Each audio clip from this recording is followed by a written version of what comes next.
broke? Like Martha Stewart broke? Or MC Hammer broke? MC Hammer broke!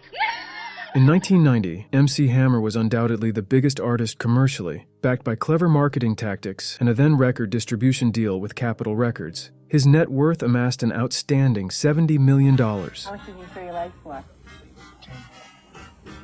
Your legs are worth $10 million? Hey, don't put it that way. His impressive dance moves also captivated the audience.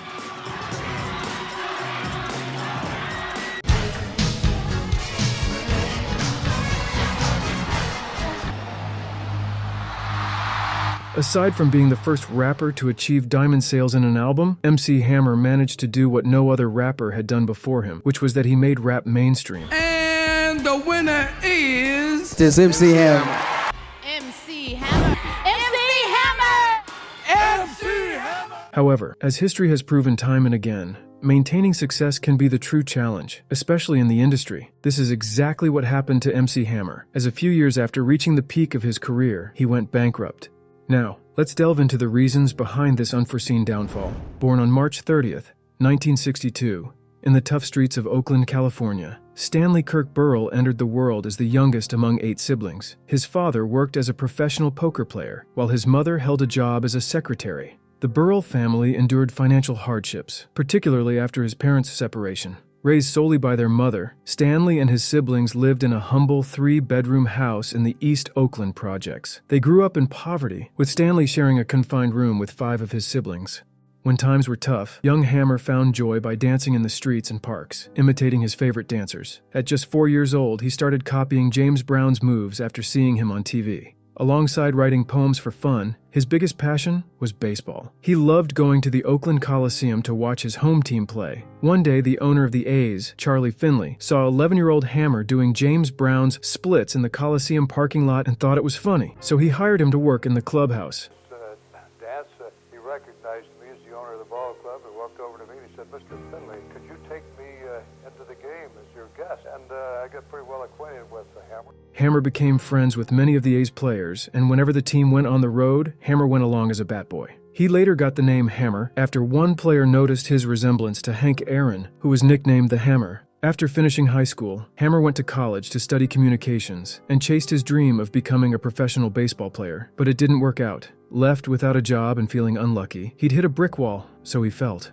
Like many of his friends, he chose the easiest path, which was selling drugs. However, he soon realized that this wasn't for him and stopped before it was too late. What made me stop was my mother. I knew how hard she worked to provide for us as a single parent. I knew that it would break her heart. Instead, he enlisted in the Navy, spending most of his 3 years stationed in California. After leaving the Navy, he found a new sense of discipline through the church, studying the Bible intensely 6 days a week, and forming a religious rap duo called the Holy Ghost Boys. Although religious rap wasn't very popular, Hammer managed to convince 2 record companies to produce the Holy Ghost Boys album. However, he and his partner went their separate ways before they could finish the project. Hammer then borrowed $20,000 each from former Oakland A's players Mike Davis and Dwayne Murphy to start his own record label called Bust It Records. He took to the streets and started recruiting DJs, rappers, and dancers. One of them was a dance group he formed called Oaktown 357. Rehearsals were tough, like military training, happening every day for up to 10 hours a time. In 1988, Hammer's growing reputation and a little success from his first studio album got him a meeting at Capitol Records in LA.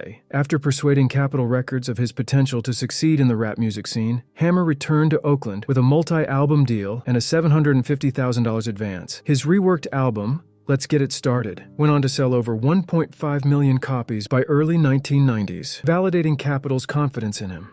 Despite touring and appearing at hip-hop shows nationwide, Hammer remained focused on his next album, titled Please Hammer, Don't Hurt 'Em, supported by a unique marketing campaign, including sending cassettes to 100,000 children with personalized letters urging them to request Hammer's music on MTV. The album became a massive success. Can he keep getting bigger?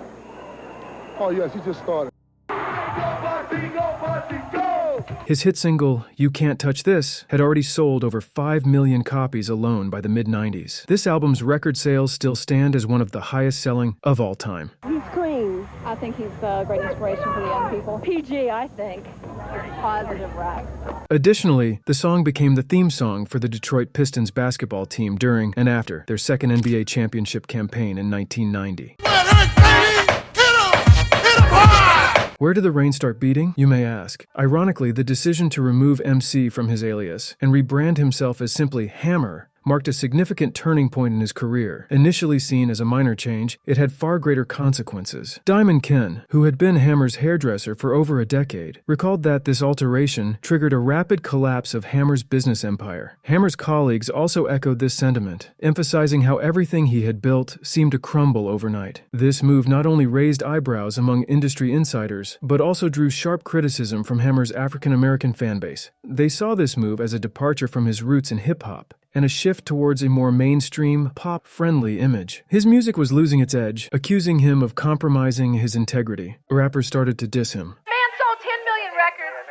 He did sell 10 million records, but crack fiends bought 10 million rocks. That don't mean crack is good. I'm down with him because he's a brother and he's making his mail. But, however, he's diluting rap. And even Ice Cube had a say. You was a hardcore hip-hop.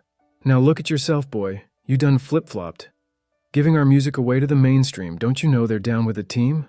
If you want to continue to say what you is pure rap and so forth, okay, you have that, you can have that.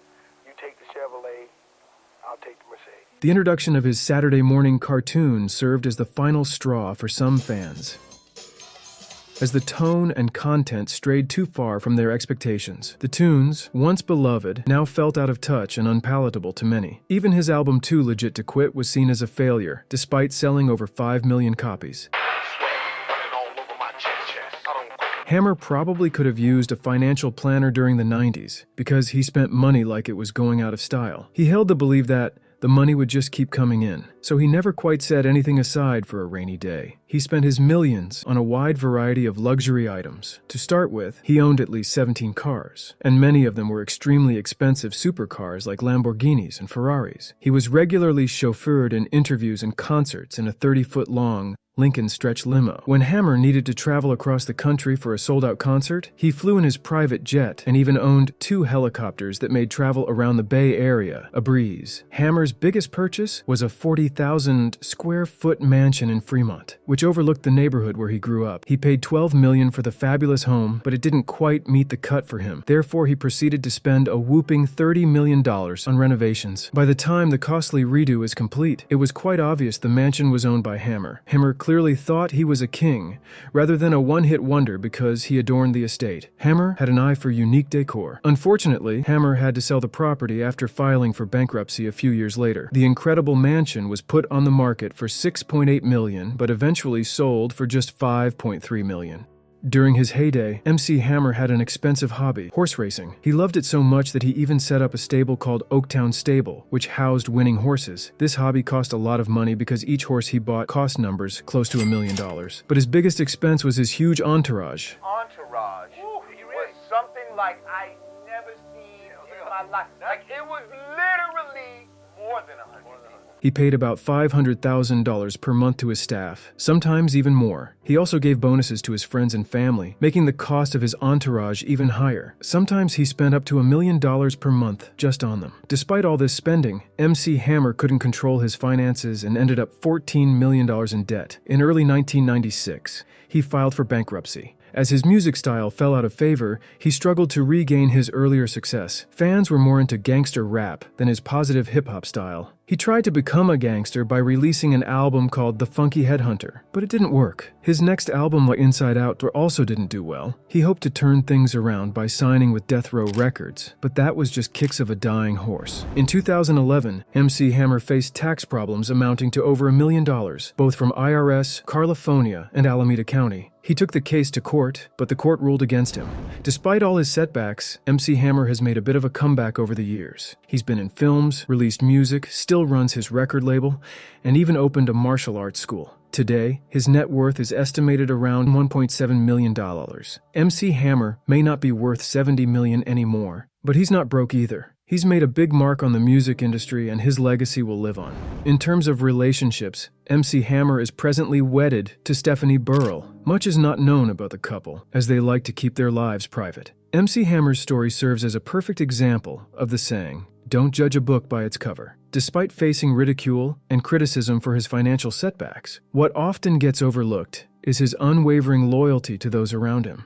Throughout his career, even at the pinnacle of his success, MC Hammer remained devoted to every person he knew. He shared his blessings with those closest to him, showing his gratitude for their support and dedication. However, when tough times hit, it was these very people who left him high and dry. Despite his loyalty and generosity, some turned their backs on him when the chips were down. This serves as a poignant reminder that true character is revealed in times of adversity. And MC Hammer's story is a testament to the importance of staying true to oneself, even when faced with challenges. I've been an entrepreneur from day one, so I'm not ever concerned about generating money, but I got caught up in my humanity.